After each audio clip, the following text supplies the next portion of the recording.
What's up, everyone? Welcome to the 2014 CPA Exam Changes update from another71.com. It's the moment that you have all been waiting for, I'm sure. All right, well, let's start off. If you like the format of this video, it's the same format as Ninja Blitz. And if you have no idea what Ninja Blitz is or why you should care, you should go to another71.com / or is that backslash? / Ninja Blitz and check out the free videos you can get. FAR, auditing, BEC, regulation, all the good free stuff there. Okay, so who exactly is this guy speaking to you? Some of you know who I am. Many of you know who I am just because you visit my site and put up with me. My name is Jeff Elliott, and by the grace of God, I am a licensed CPA, assuming that I don't get in trouble for anything, and that I turn in my June 2014 CPE. So this is me, and as you can see, I definitely married up. The football term is I outkicked my coverage. And those are my kids, and usually they are pretty well behaved. Although if you see us in a random night out at the Olive Garden, you might see otherwise, depending on whether or not they keep the breadsticks coming. Okay, if you're not familiar with Another 71, I'm just going to brag about it for a minute and spam you with some stats. It is the most visited CPA exam related website on the internet, and that's a lot of hyphens. It gets over 1 million page views per month. And the most popular aspect of it is not me, it is the CPA exam forum itself. It's the people in the forum. You can go to another71.com / CPA-exam-forum, and there it is. There's lots of cool people who are way cooler than me on there, interacting, helping each other out, sharing stories of what their mean boss said to them that day, or there's actually some exam content discussed there too. So, and if you go to another71.com, you will see the ninjas who created the Ninja Notes, Ninja Audio, the 10-point combo, Ninja Blitz, which follows the same format as you're watching right now, and I already said that. And the ninjas have an 803% pass rate, and we made that up. And so there you go. All right, what to do with this video. And by the way, the 803% pass rate is a joke, so please don't send me any cease and desist letters about misrepresenting my materials. It's okay. All right. All right. What to do with this video? Well, a lot of people ask, are my 2013 materials okay? Or what exactly has changed? And so I want to answer that as quickly and efficiently and effectively as possible. So what we are going to do, the order of the updates, starting with regulation and moving down through auditing.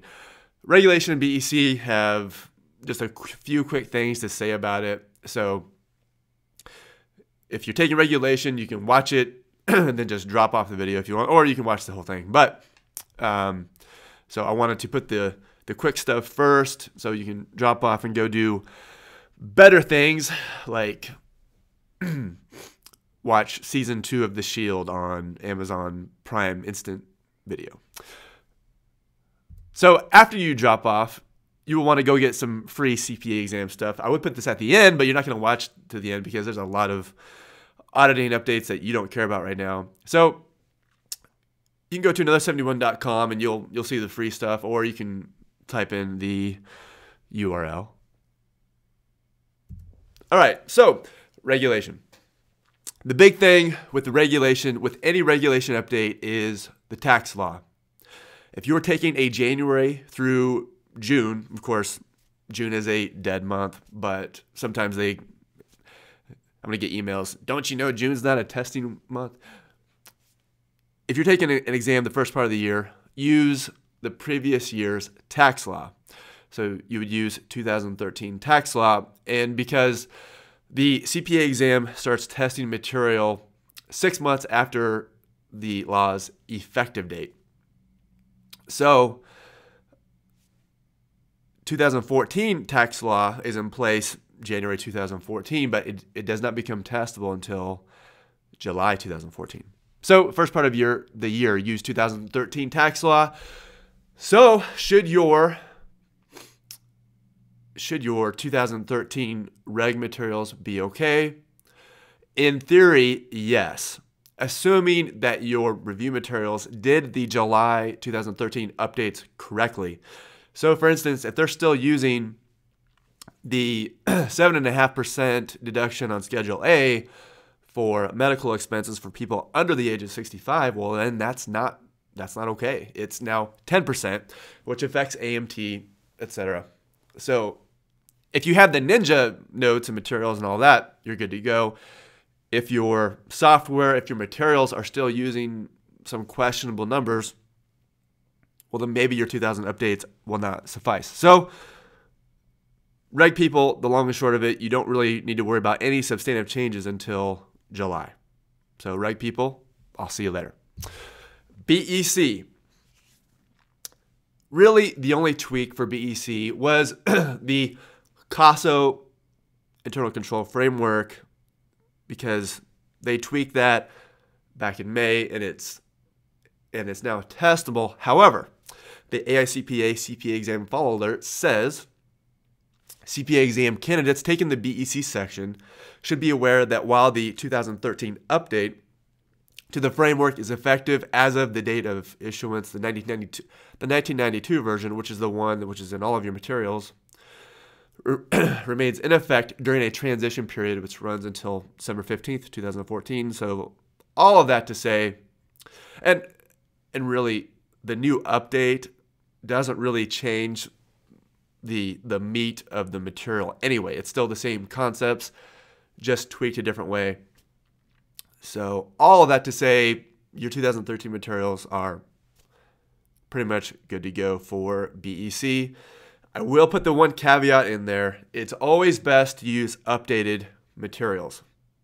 So hopefully your review providers are nice and they figure, hey, this person has already been our customer and has already paid us for this exam material, so we are going to give them free updates. And so obviously you would want to use their free updates. Now, if they don't do that, if you pay them thousands of dollars and yet they still want more money, well, then you need to make a decision. Do I want to pay them more money, or will the product that I currently have suffice? All right, BEC people, you're out of here. Far. The only real substantive change to FAR is in governmental accounting for defined benefit pension plans, and we are just going to cover it here so that you're good to go. So the financial statements that are required for the defined benefit pension plans are the statement of fiduciary net position and the statement of changes in fiduciary net position. So the statement of change, or the statement of fiduciary net position, has assets, then deferred outflows, then liabilities, then deferred inflows, then fiduciary net position. You can pause the slide, write that down if you want. I'm moving on because the odd people are like, dude, just get to it. Then you have your statement of changes in fiduciary net position, which have your additions and deductions. You can hit pause and write that down. Then your financial statement notes, types of benefits provided, plan member classes, board information, investment policies, and fair value determination. So this is new material for FAR. You might see a few questions on it, and the 3 minutes that I spent covering it will hopefully be enough for you on exam day. As always, work some multiple choice questions just to be sure. All right, FAR people, see you later. Moving on to auditing. Now everyone knows that with the expiration of the extant standards, moving on to the clarified statements on auditing standards, 2014 was going to be a big year because even though back in July of 2013 they started testing the clarified audit standards, they still tested both ways, extant and clarified. Now beginning in 2014, it's only clarified. So hopefully your review provider has removed, and auditing is one section I would definitely not use 2013 material because you'll have the extant stuff in there. And best case scenario, it's just an inefficient way because you're studying both. Worst case scenario, you'll get stuff mixed up. And so you should use 2014 materials. Hopefully your review provider gives them to you for free or at a nominal cost because they obviously have costs for new books and stuff, and you should be glad to pay that. But otherwise, anyway, I won't jump into my soapbox. Ninja materials always come free with free updates until you pass. Okay, the 10 GAAS standards are now just principles. So your general standards, your standards of field work, your standards of reporting, they're still there, but they're just kind of the foundational material. The audit engagement agreement, and the tweak here is that with the responsibilities of management, it is the management's responsibility to choose the appropriate financial reporting framework. So it's no longer just GAAP or IFRS. It's the appropriate financial reporting framework. And that's the language used in the clarified standards. The change for the auditor is that the auditor must remind management that the terms of their engagement still apply. And they should do that annually, and they should document that reminder. So there's some new verbiage, and it's group engagement team, group engagement auditor, and all that good stuff. So the group engagement team develops the audit strategy. And it is their job to communicate with component auditors, which we will discuss in a second. And the group engagement team establishes the materiality threshold for the audit. And they establish the materiality threshold for the component auditor, and that threshold must be lower than that of the group. Sounds like a good exam question. The group engagement team performs work on the consolidation process and evaluates audit conclusions, and they have to understand the work of the component auditors. The group engagement team includes partners, group engagement partner, and the staff. I said group engagement auditors a minute ago. I meant group engagement partner. So, group engagement partner is responsible for the group audit engagement and its direction, supervision, and performance. They are also responsible for the audit report. Now, we discussed the component auditor a second ago. A component auditor audits one component of the entity. If it's a significant component, if it's significant due to financial materiality, then the group needs to audit the financial information. If it's significant due to risk of material misstatement, then they just need to perform some audit procedures until they're satisfied. And documentation showing lists of significant components and the work performed is required. If it's a non-significant component, analytical procedures are performed at the what? Group level. Again, a good exam question.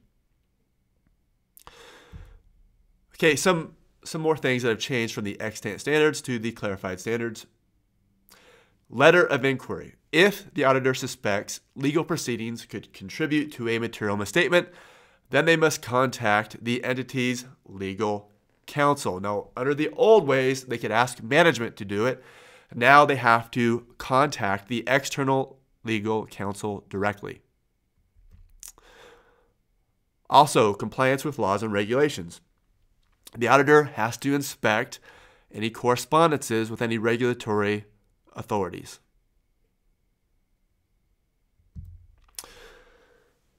So with the extant standards, we know we had the unqualified opinion and all that. Now it's unmodified and modified. and the unmodified opinion, and we're just going to cover it. And all of you uptight accounting professors and CPA review teachers, you are going to want to stop the video now, because my mnemonics are going to make you cringe and you're going to think it's highly unprofessional, and how dare I. So just stop now. Just do yourself a favor. All right. The unmodified opinion says that the financial statements present fairly in all material respects the financial position of the entity. I'm not going to read it all. You can hit pause, look at it. If it's not fairly presented, you discuss the problem with management, and based on the outcome, decide whether or not the opinion should be modified. But you already knew that. Here is the unmodified opinion. It's Timmy! For any of you South Park fans, there you go. Okay, unmodified opinion uses Tim-A. Tim-AA. It must have a title that must include independent. Then you have your introductory paragraph. You identify the entity, you state what's been audited, you specify the date or period. So title, introductory paragraph. Then management's responsibility, and it's their responsibility to prepare and fairly present the financials and choose the applicable financial reporting framework. They are also responsible for internal control and its design, implementation, and maintenance. And then finally, in Tim-A, you have the auditors. Wait, that's not true. The first A, you have the auditor's responsibility, which they conduct the audit in accordance with GAAS of the U.S. They plan to perform the audit to obtain reasonable assurance, and then it describes the audit. They perform procedures to obtain evidence about amounts and disclosures. And then the last A in Tim-A is the audit opinion. Now, if you don't like my mnemonic, it's the best I could come up with. All right. You have your unmodified opinion, but you have your other matter or your emphasis of a matter. So the financial information is appropriately presented, but they want to bring to attention something to the reader. So if there's a going concern issue, or if there's an updated report from a prior period, they want to point something out.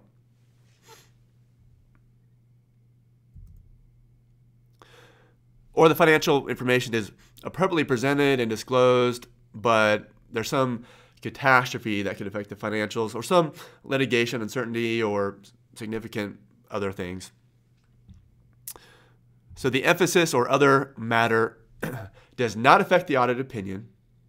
And before they release the emphasis or other matter, then you should communicate that with those in charge of governance. So here we go. The unmodified opinion with an emphasis or other matter. Tim-A emo. Tim-A really likes the emo band Other Matter. Tim-A emo. Title, introduction, management, auditors, audit opinion, emphasis, and other matter.